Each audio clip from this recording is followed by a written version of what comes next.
Assalamualaikum warahmatullahi wabarakatuh. Sampurasun Barat Kuta. Selamat pagi, siang, sore, ataupun malam. Kepada yang terhormat, para dewan juri, para tim teaching, dan dosen Telkom University, serta teman-teman Fakultas Komunikasi dan Bisnis yang kami cintai dan kami banggakan. Perkenalkan, nama saya Hasmal Ahya Janadi. Di sini saya akan memaparkan beberapa materi presentasi terkait dengan Mahkota Bumi sebagai salah satu peserta di ADFS 2020. Materi yang ingin kami sampaikan ada beberapa, yaitu mulai dari SWOT analysis, yang kedua ada communication objective, yang ketiga ada brand touchpoint, yang keempat ada target audience, yang kelima ada kompetitor dari Mahkota Bumi itu sendiri, yang keenam ada city overview, yang ketujuh ada creative strategi, dan yang terakhir adalah contact point. Nah, sebelum kita masuk ke dalam materi yang ingin disampaikan, Mahkota Bumi itu sendiri mengambil salah satu kampung adat yang ada di Jawa Barat yang bernama Kampung Adat Kuta. Kampung Adat Kuta itu sendiri terletak di Desa Karangpaningal, Kecamatan Tambaksari, Kabupaten Ciamis. Tepatnya berada di 50 km dari pusat kota Ciamis. Nah, mari kita sama-sama lanjut ke materi yang pertama, yaitu SWOT analysis. Mari kita bahas dari point strength.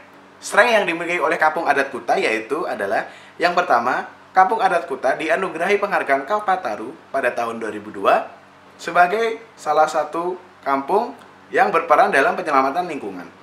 Yang kedua adalah Kampung Adat Kuta memiliki hutan keramat atau yang disebut dengan Leweng Gede seluas 30 hektar. Yang ketiga adalah Kampung Adat Kuta menjadi salah satu kampung yang berpotensi di Jawa Barat dan telah diakui oleh pemerintah Kota Ciamis.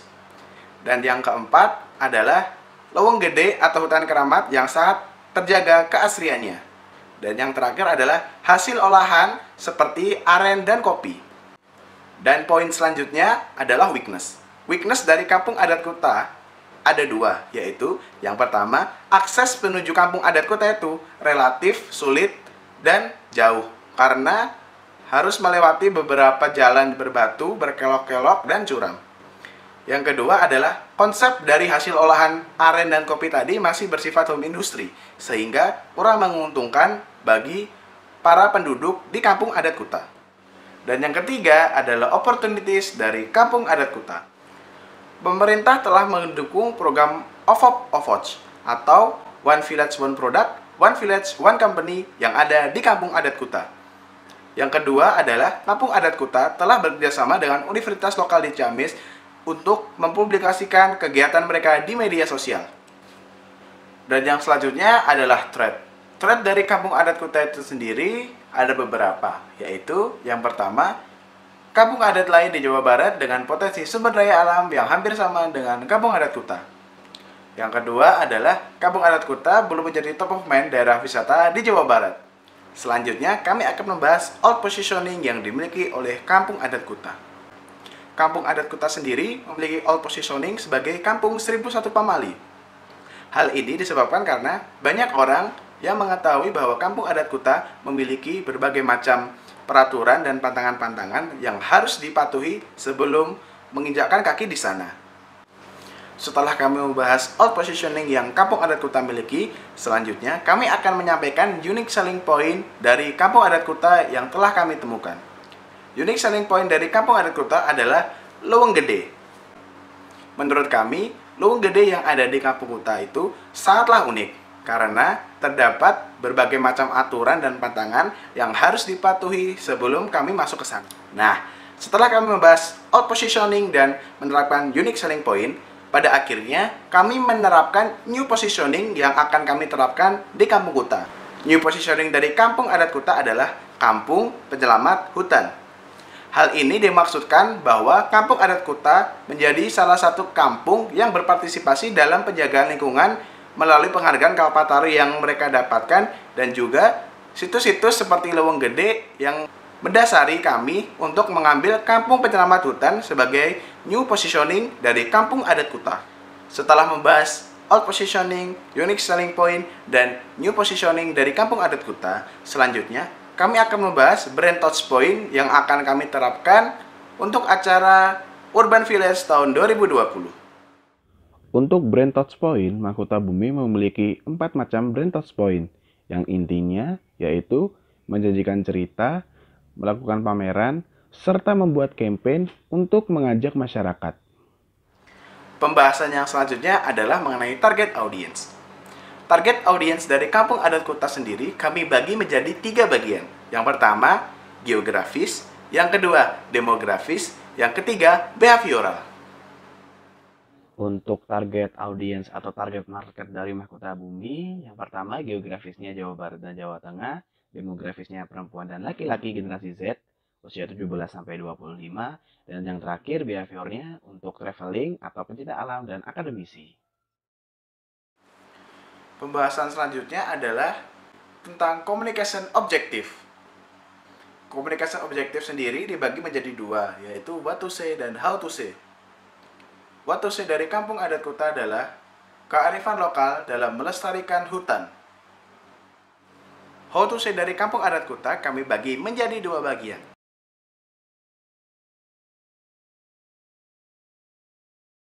Kompetitor utama Kampung Adat Kuta pada event Urban Village tahun 2020 kali ini adalah Kampung Adat Naga.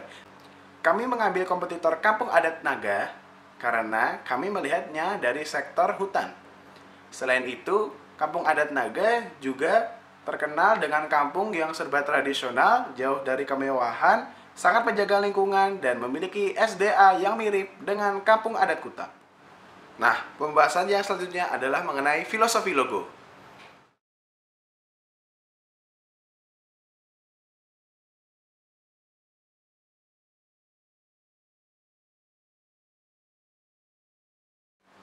Lalu, pembahasan yang selanjutnya mengenai pembahasan konsep maskot. Konsep maskot yang dimiliki oleh Mahkota Bumi sendiri adalah maskot yang berbentuk seperti bumi. Berikut adalah konsep maskot dari Mahkota Bumi. Lalu pembahasan yang selanjutnya adalah tentang kreatif strategi. Pada storyboard city overview dari Kampung Adat Kuta dibagi menjadi beberapa scene. Ini adalah tampilan scene dari storyboard city overview. Scene 1 menampilkan opening animasi logo, scene 2 menampilkan leweng gede, scene 3 menampilkan aktivitas pengambilan aren, scene 4 pengolahan aren, scene 5 spot foto khas Kampung Kuta, dan scene 6 menampilkan kebun kopi. Kemudian, scene 7 menampilkan aktivitas warga, scene ke-8 menampilkan rumah panggung, scene ke-9 menampilkan balai desa, scene 10 menampilkan penghargaan kapal taru, dan scene 11 adalah penutup. Lalu kreatif strategi yang selanjutnya adalah mengenai tentang storyboard brand activation.